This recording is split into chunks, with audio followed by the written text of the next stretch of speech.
One, two, three, four, five, six. Okay. Hi, I am a squirrel and I have too many hobbies. And this is my YouTube channel where I talk about all of my hobbies, from the mundane and cozy to the spooky and a little bit mystical. And this year, I've been working really hard trying to finish all of my works of progress in my year of finishing. So today, we have co host Jackson and we have a year of finishing update. So if you want to see what I've been working on, then stay tuned.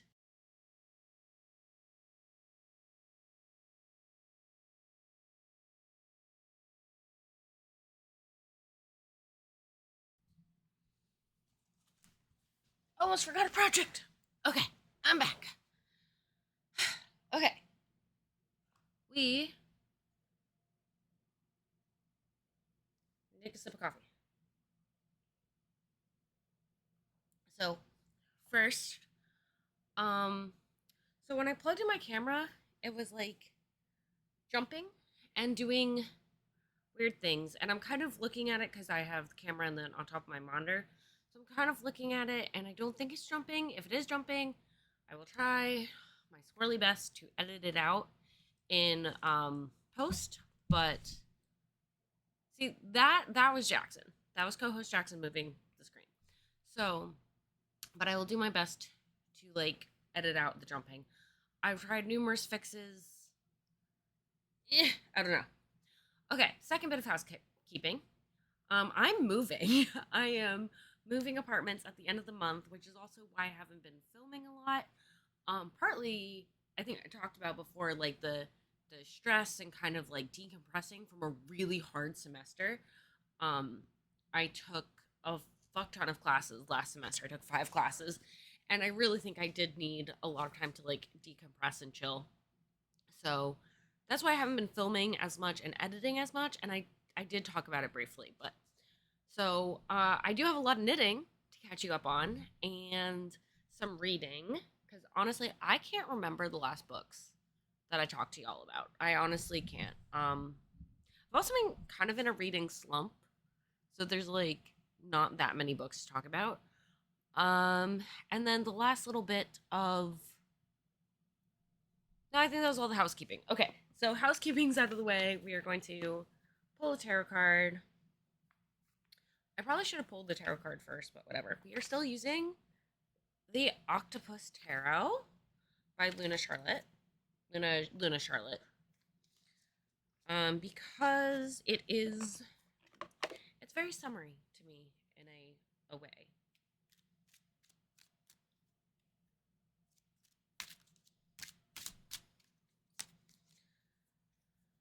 Nice little shuffle. Breathe in, breathe out. And our card for today is the Ten of Cups reversed. So again, I feel like I pull a lot of cups with this deck, which is suiting because it's very watery. So the Ten of Cups is all about water and also all about emotions and kind of the flow of things. And when it's full, when it's upright, we can see that we have everything that we need. We have family and companionship. But when it's upside down, there's something that is causing all of our emotions to kind of run out and run all over the place. So you might be struggling with some just kind of emotional imbalance or even apathy, and maybe take some time to recharge and try and turn your cups back right side up.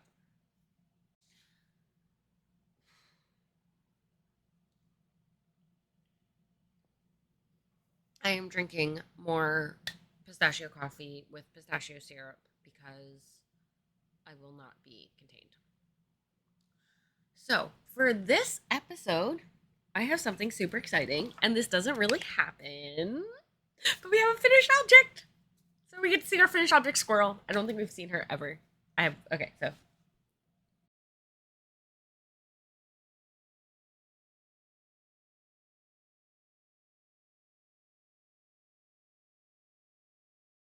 All right, let me move stuff so I can get to my finished object. Thank you, co host Jackson. So oh, this is my finished object. Oh, I'm so happy. This is my corner to corner crochet blanket. And then I did a border of, I think this is called cube stitch. I honestly just Googled border for corner to corner blanket. So it's like single crochet and then you like do a couple chains and then you do these clusters of 3 double crochets. So it kind of looks like the pixel stitch a little bit. Originally I was going to do a row of black and then a row of purple, but I think this size border is nice.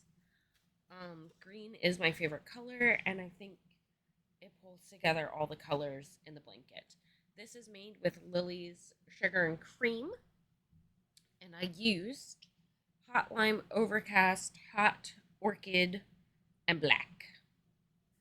And I can't even tell you how many balls of each I used because I bought this yarn for the Fiber Frights blanket by Altknots. So I bought those amount of colors because it was a corner to corner blanket, but it had a pattern in it, a tapestry pattern kind of, and uh, I very quickly figured out that that was above my crochet skill.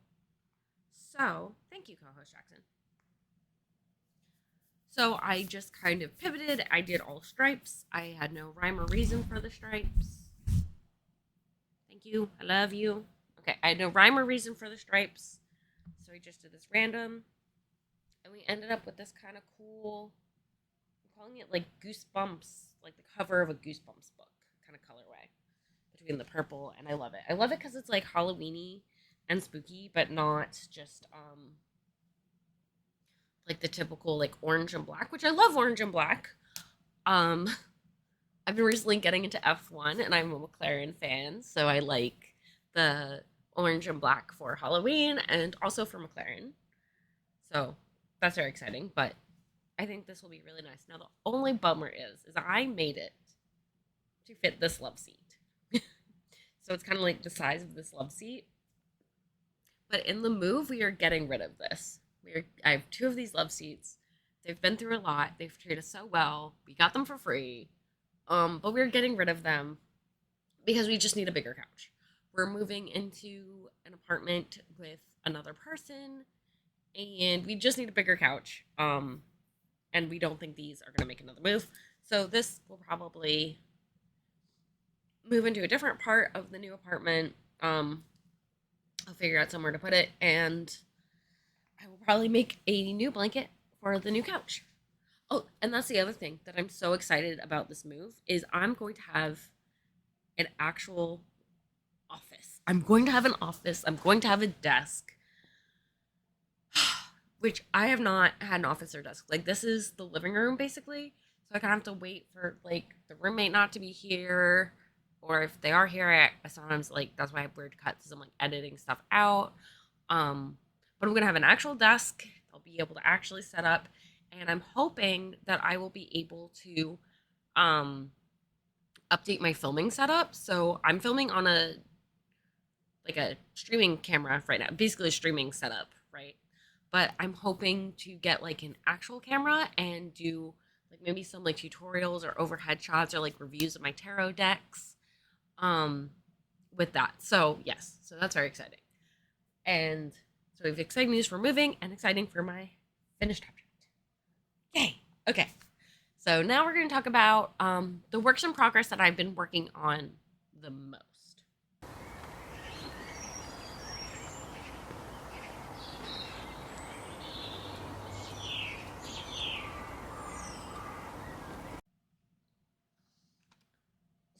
So for that, we've seen this a lot, but she's actually looking more or less put together. So this is the Neve cardigan, and she looks pretty much like a cardigan. She is all seamed up. I still have to seam up one pocket. That's kind of, hanging weird.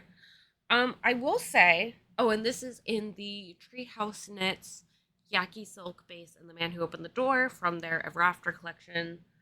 I love the color. I've talked about it a lot. It's like this forest floor grays and browns.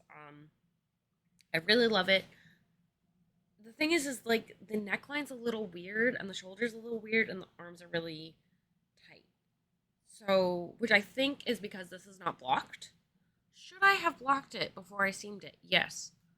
Um. Oh well, we're here now. And I do think that picking up the neckband and putting that on is going to really help. Now, I have been talking about wanting to do a double knit neckband, which is not in the pattern, and I'm not going to do that because I've been working on another project where I'm doing a double knit neckband, and oh my god, I hate double knitting. I hate it. I hate it so much, and this pattern was not written with a double knit neckband, and I'm not trying to add it in, especially with the shoulder issues.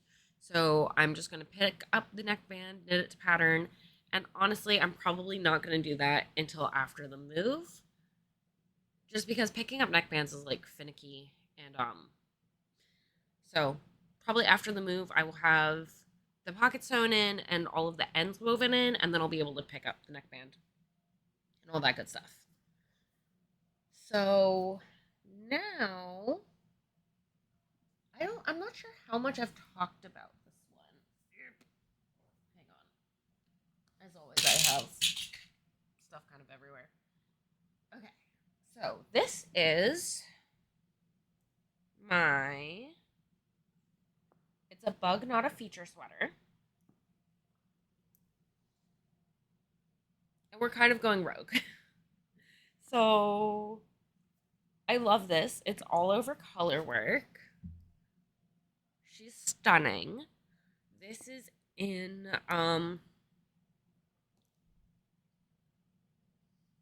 Wonderland Fibers Mary Ann. And it's in Rocking Horsefly and a Halloween colorway that I totally forget the name of. Now, I have a bone to pick with this pattern. So this is my sleevey. Okay. So the sleeves that's written in pattern, you bind off and you pick up. But when you do that, the sleeve it doesn't have enough stitches to do a full repeat.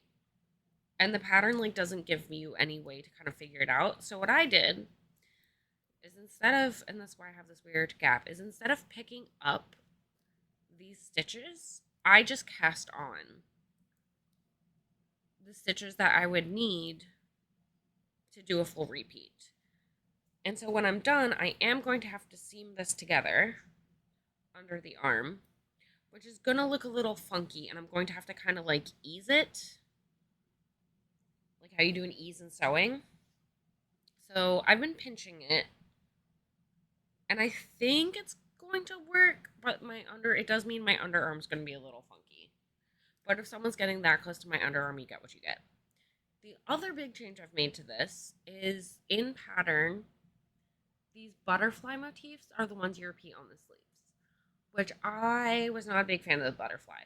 We have a lot of these butterflies already.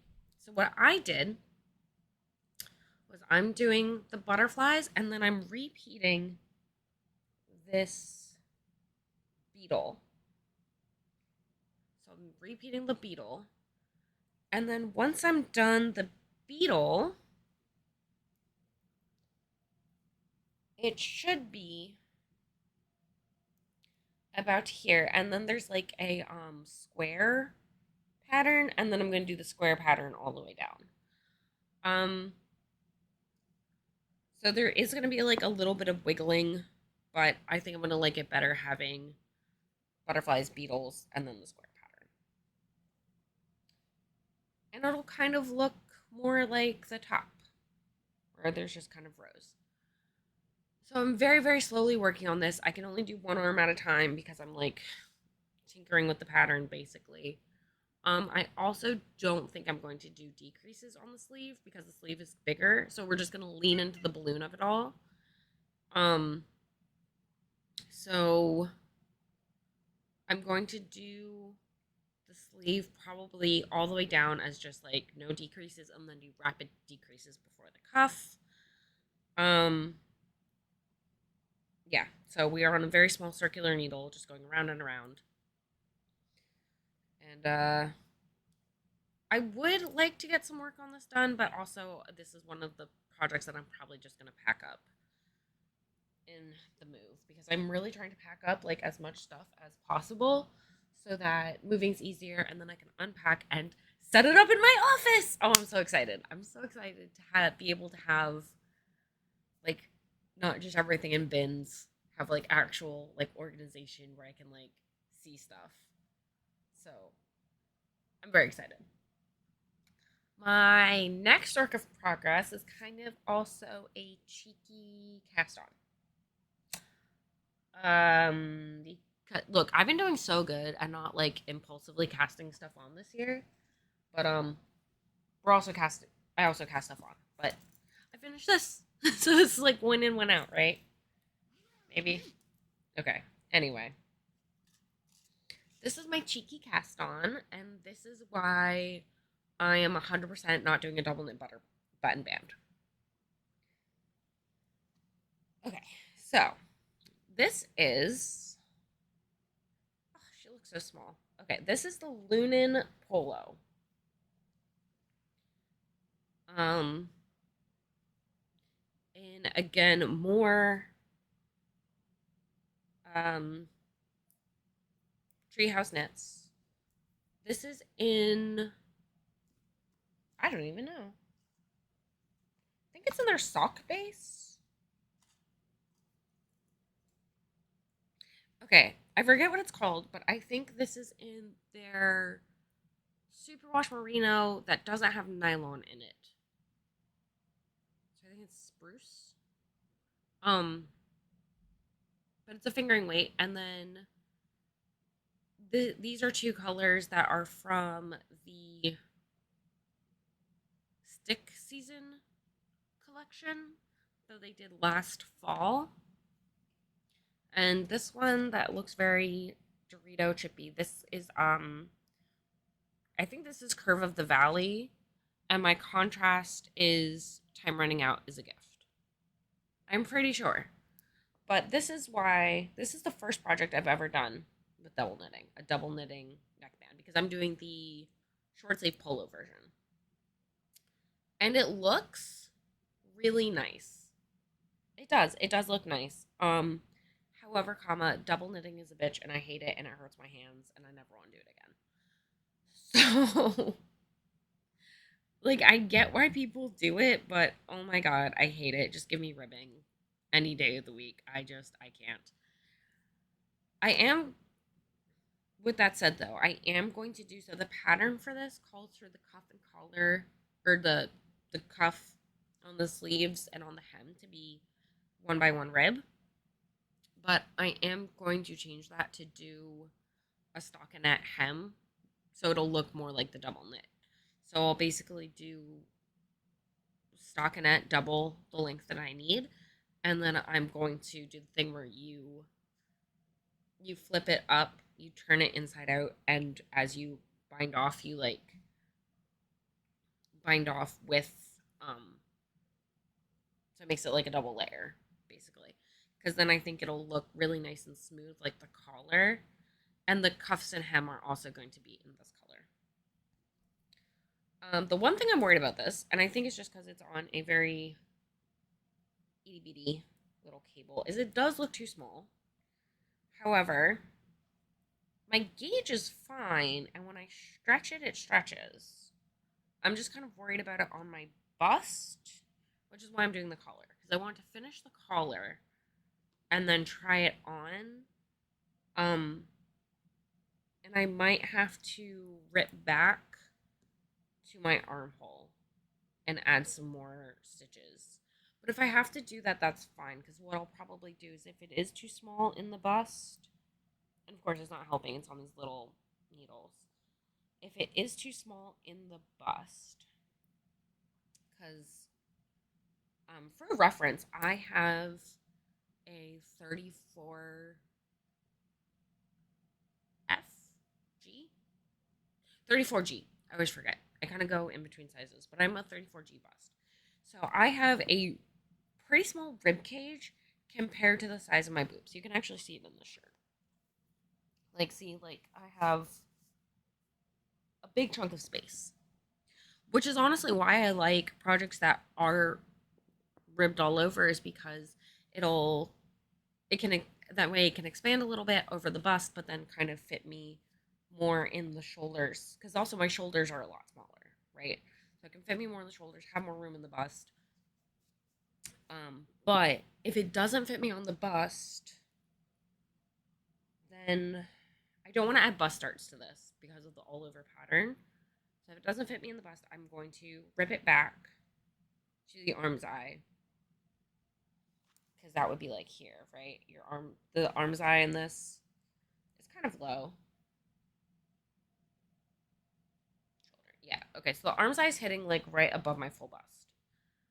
So what I would do if it's stretching too much is rip back, add more stitches to my pickup. So probably add like,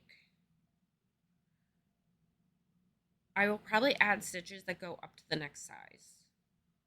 Um, get down over my bust and then decrease down on the sides. That is the plan. And then when I pick up for the sleeves, I would just pick up at the rate for the size that's the arm's eye. So the sleeves might be a little bit bigger, but then I could decrease down, and that like wouldn't bother me that much. These are the fun things that you do when you have weird proportions, and that's why I like making my own clothes. But yeah, I think it'll be fine. It's just it's looking pretty small, but I don't know. The more I look at it on camera, I think we're okay. So this is probably going to be the pattern, the project that I keep out, because honestly, the double knitting, the double knitting is what I'm working on now, and that's pretty mindless, honestly, because I'll do all that. And then after the double knitting, I just have a lot of the body, and that's pretty easy and mindless. Um, so this is probably going to be the project that I keep out. Either that or my grandmother's socks. I don't think I ever posted the where I talked about it. So if I have, and I'm repeating myself, whatever. So my grandmother passed away, but she left a pair of socks that are like, one sock's done and the other one's kind of like halfway started. And it's just a top down heel flap sock. So I might keep that out too. So then I'll have the polo and the top down sock. Um, and so I'll have two projects to kind of go back and forth. But all my other projects, I am packing up. I have cedar sachets to put with all my yarn. That's actually my project after I'm done this. So I'm packing everything up, putting it in storage. So I don't want to have like tons and tons of projects like out. I want to have most of my stuff all together, which is also why I'm so happy to be done this. So that is all my whips. I have no other new cast-ons I'm hiding from y'all. Um, so now it's been a minute since I've done this, and I also didn't write any show notes for myself, so yay, we're doing good so far.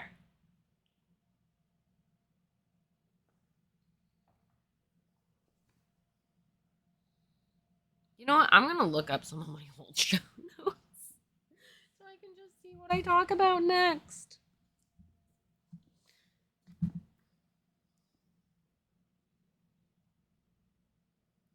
Oh, goals. Yeah, okay, my goal is just to move.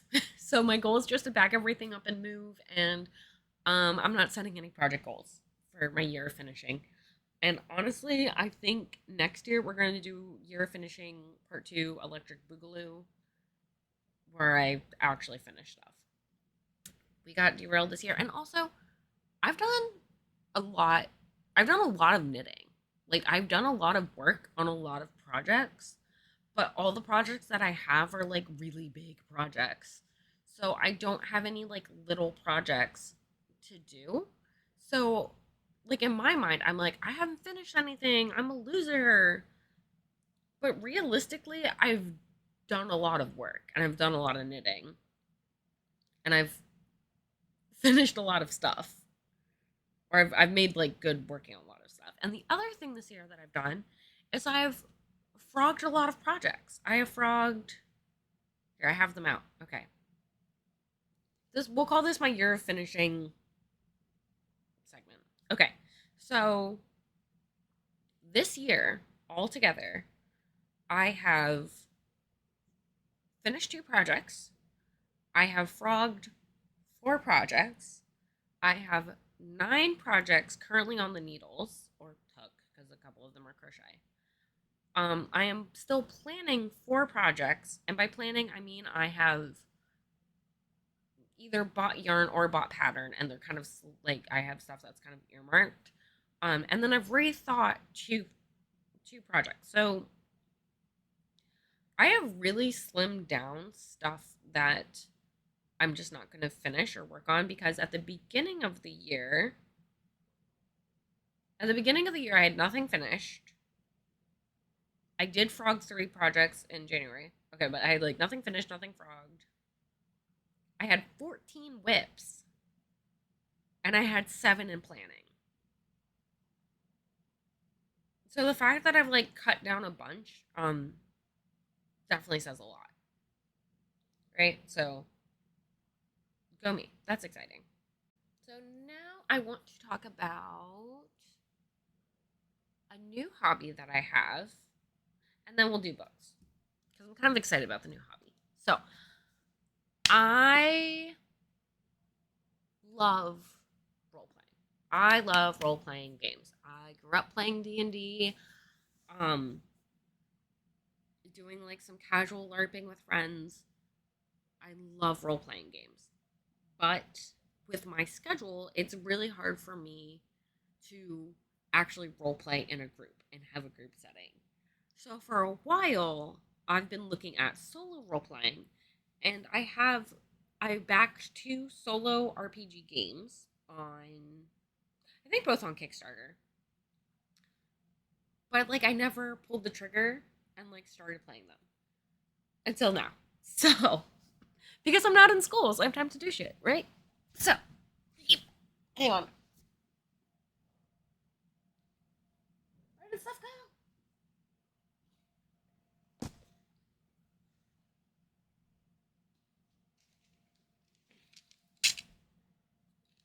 This is like kind of like my acquisitions and solo role playing. So I have started playing Koriko, A Magical Year. Look how pretty. In this one, you play as. Can we talk about the end paper? Okay, so let's talk about what this is. This is a solo RPG, and the mechanic that it uses is it uses a tarot deck, and it also uses dice. So, and journaling. So, I'm just dipping my toes into solo role playing, so I don't know like all the mechanics yet. But it seems to be like a journaling and tarot seems to go together. So this is my journal that I think I'm just going to put all my solo RPGs in. So I have like a table of contents already. And this is like the beginning of the Koriko. These stickers came with it. And I've already started. Like this is just the first bit, like really a lot of journaling, and I have stickers, and I kind of want to know. I kind of want to see like kind of the overlap of like junk journaling and solo role playing, because like as I'm going through, I'm like, ooh, I could like sketch and stuff in here as well. So, and I have highlighted like kind of important stuff, and I'm just kind of going through. And this one, I'm trying not to be like too much of a perfectionist with it. I'm trying just to have fun and have a lot of stickers and highlighter, and because also, so the plot of this is you are playing as a 16-year-old witch who is leaving their home for the first time, going to the big city, very much Kiki's Delivery Service. Like, if you ever want to, like, live in Kiki's Delivery Service, that's what this really is. I did age myself up because in the real world, I'm in my 30s. And I aged my character up to 19, which is also the age that I moved out of my parents' house. I moved out at 19. So I don't know. It felt like the right age to kind of play. And I also kind of love like how these colors go together. So it just felt right to be a 19-year-old instead of a 16-year-old. And I also have where's my companion? I have an animal companion. He's somewhere. Oh, I have a cat. My companion is a cat named Otis, and he's my familiar. Um, so in this, like, you do a lot of journaling, and you also like write back and forth to your mentor back in the village. So I'm very excited. And then, kind of the acquisition part of this is whoop. So in this game, you need square dice like this. You need like 21 of them. And I thought I had more D6s than I did, but I did not. So I went and I bought this set of, this is like 30 some odd D6. This is Chessex. And they're blacklight reactive. So I got these just from Barnes & Nobles. And then when I was at Barnes & Nobles, I also saw this set of Chessex. They're like glow in the dark. And I thought the colors look nice together. I don't think I need this set of. Also, I have so many poly sets. I didn't need another poly set, but I kind of want them to work together. And this does seem like a popular mechanic in a lot of solo RPGs, is having a dice tower that you like stack, and then when it falls over, like something happens in the game. Which kind of, between that and the tarot deck, kind of adds to the randomness that you would get either from a DM or from other games. I have not picked out a tarot deck to work with this game yet, and I should probably do that because I'm going to have to pack up all my tarot decks. So I do think I have like this. I have a couple tarot decks. I want to have kind of like these same colors.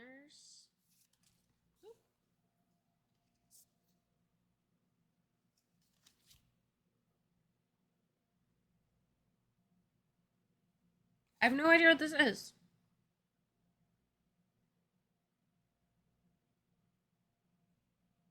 Oh, it's special rules.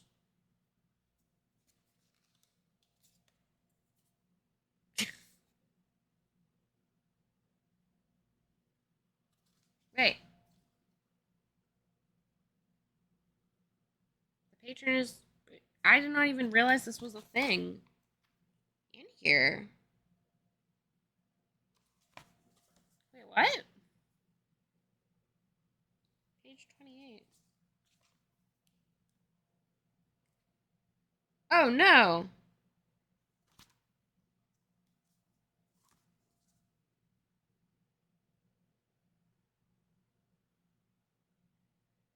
Okay, well, I'm going to have to add in these special rules, which I did not realize were a thing. Okay. So I'm also going to have to pick out a tarot deck to go with this. So I'm very excited. And then once I started playing this, I kind of went into the solo RPG wormhole. So I've also been reading, I've been playing, but I've been reading the guidebook for Ironsworn. So Ironsworn is a solo role-playing system that uses an oracle as like the DM. You can either play it like solo, you can play it as a DM list as like a small group, or you can play it as a small group with a DM. So I've been reading the rules for Ironsworn, and I think so here's my plan because I have no chill when I get into new hobbies. So what I want to do is I want to play all of Kuriko. So just go through it, play it, see how I like that journaling kind of thing. And then I want to there's a there's a website that has a lot of solo RPGs, and there's one called Tangled Desires, which it's a dark academic setting. It has it's set in like a magical school, and there's a murder that you're trying to solve, and it also has tarot cards as like its kind of thing. It's randomizing mechanic. So I want to play that, and then I want to take either the rules of Ironsworn or Mythic, which I haven't started reading yet. I haven't started reading the Mythic engine yet, and use those to put together with the D&D Strixhaven campaign. Because honestly, when you read the D&D Strixhaven campaign, there's a lot of like NPCs and stuff in there anyway, and I started playing that campaign with my Owlkin Artificer, my Owlficer, and it never went very far. But I think after I play Koriko and Tangled Desires, I'll have like a better idea of how some of the mechanics work, and then I can take Strixhaven and either use like the Ironsworn Oracle or use the Mythic Oracle to kind of figure out. I might also play like a couple one shots of Ironsworn, um, just to kind of get used to like that way of playing. So I'm very excited about that. I haven't gotten a lot into the solo RPG, but it's kind of a lot of things that I like. I really like reading. I really like storytelling. I really like journaling and tarot cards. So I think kind of putting them all together, um, I'm having a lot of fun. I'm enjoying it a lot more than I thought I would. Okay, so that brings us to books.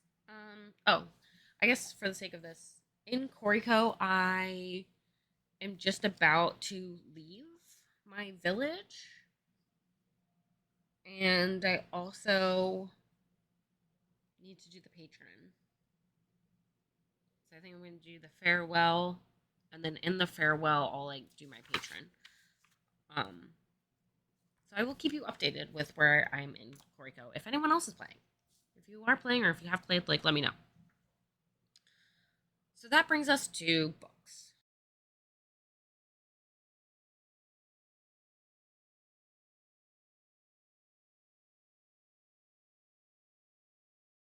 So in books, I am currently doing for July. I'm currently doing the tarot readathon. Can you tell I like tarot cards? I'm currently doing the tarot readathon, and I am in Team Swords.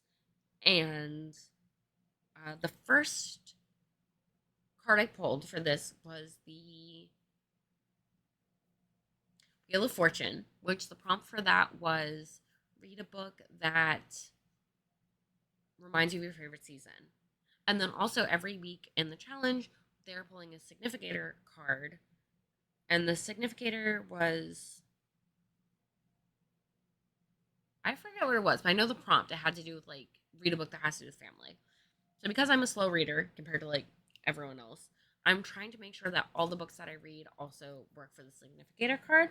So I'm currently reading The September House by Carissa Orlando because my favorite season is fall, and it is a haunted house book. It's actually kind of she's kind of chill. She's like, yeah, the house is haunted, but like I bought a house, and I'm like, girl, in this economy, same.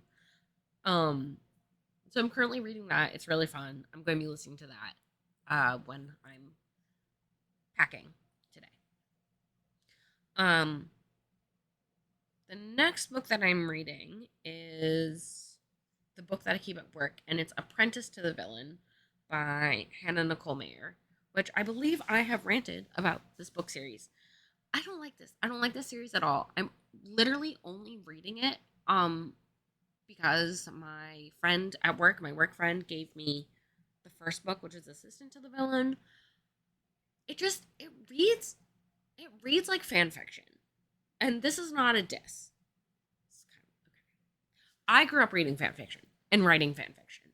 So this book to me feels like fan fiction. But when you read fan fiction, you usually have an understanding of the world that the fan fiction is in, and you have all this other world building. And the world building's not there, and it's not based on anything that I like can reference. So there's just like a lot of like blank voids. There's not a lot of world building, and I wish there was. And I might enjoy it a lot more. I'm trying not to take it too seriously, but also it drives me crazy. I do not a fan. And it's romance, and we all know I don't do romance. I don't like romance. The next book I'm currently reading, which I think this has related to my reading slump, is A Botanical Daughter by Noah Medlock. And I feel like I should like this book because it's like two Victorian men who are, confirmed bachelors. They're queer. They're a queer couple. And they're living in a greenhouse and they're like Frankensteining a daughter out of plants. And I feel like I should like it. I feel like I should like the concept. But I don't know. I just don't. Also, where I am in the book, one character gets a. I almost said a text. Please. The one character, the one guy, who's the botanist, gets a letter from his like school rival, and I'm like, if you cheat on your boyfriend, I'm going to murder you. Never mind that there's this. They literally have a dead body like in their house full of plants that's like moving around and probably going to start eating people. Never mind that. Like, if you cheat on your boyfriend, I will murder you. So I'm very annoyed at that, but also I need to focus on the September House for the readathon first. And then I'm also reading Reluctant Immortals, which is so much fun. It follows Lucy from Dracula and also what's her name? Bertha. They call her B in the book, but her name's Bertha. Bertha from Jane Eyre. So it's one of these where it's taking like literary figures and then saying, well, what if they were immortal? So they're like in Hollywood in the 60s and craziness is going on and like Renfield has showed up. That it's really fun. I really like it. I'm having a good time with it. It's the book I read before bed. And honestly, I'm almost done that. So I really like that one so far.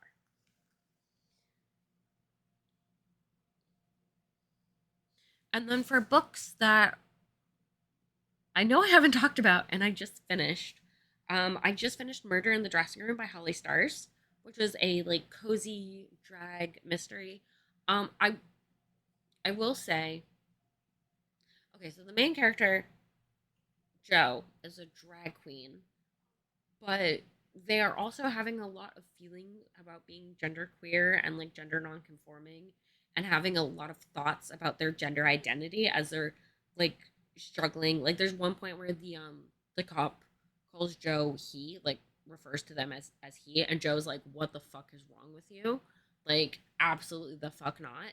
And I was like, and like just cringing inside, and I was like, oh, I've had that feeling. And so I think for me, because I related, like sometimes it's good, but sometimes like when I'm reading books, like I just want to have a fun time and stop like telling me my own struggles in my head as we're having a fun time. Like it makes it harder. So I do recommend it, but just, be aware if you are also not having, if you also are in the gender fluidness of it all, it might hit a little weird. And then I also read the first two of the Wayward Children series by Sean McGuire. Sean? Yeah, Sean McGuire. So Every Heart a Doorway and Down Among the Sticks and Bones. These books They're YA, they're quick reads. They are way more fucked up than I thought they would be. Like I'm reading the first one, we're going through, and I read blah blah blah blah blah, and then all of a sudden, dead body. Just a dead body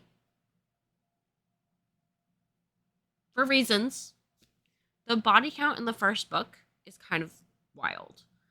Um, I'm enjoying the series, and the books are kind of fun because they like interconnect, but each book is like a different story. So they're kind of going back and forth in time, which I do enjoy. But I'm also reading the third book. I didn't have it on my app. I'm also reading the third book, which is really sad because I know what happens to the character in the third book at the end because it happens in the first book, but whatever.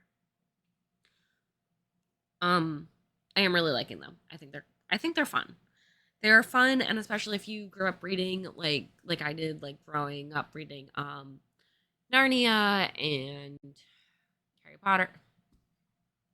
I have to admit, I really hate. I know the books aren't well written. Like intellectually, I get it. They weren't well written. They're not the great books. But like, I really hate that J.K. Rowling is like a massive fucking turf because I grew up reading those books, and so they're like, when I read other books, it's such,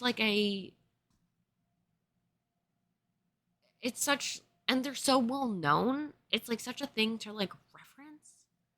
I kind of hate that I hate that it keeps coming up. But also like I can't ignore the fact that like everyone knows what the fuck Harry Potter is.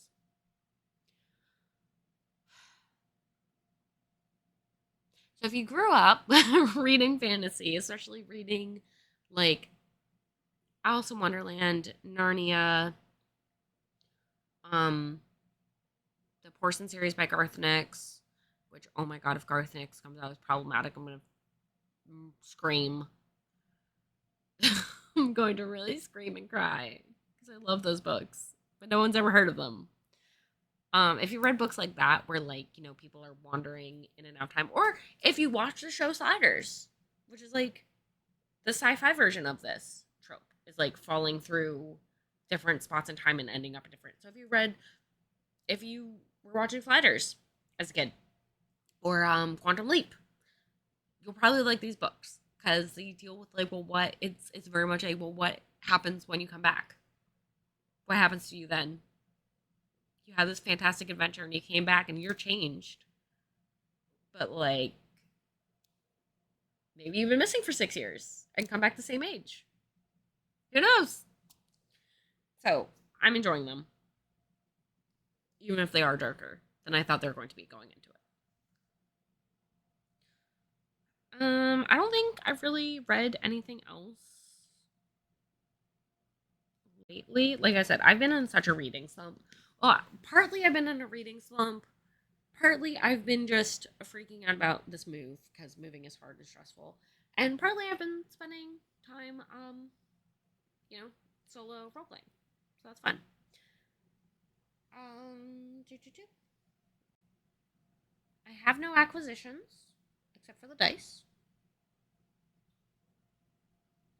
I do have a yarn pre-order, also from Treehouse Knits, but it hasn't shipped yet.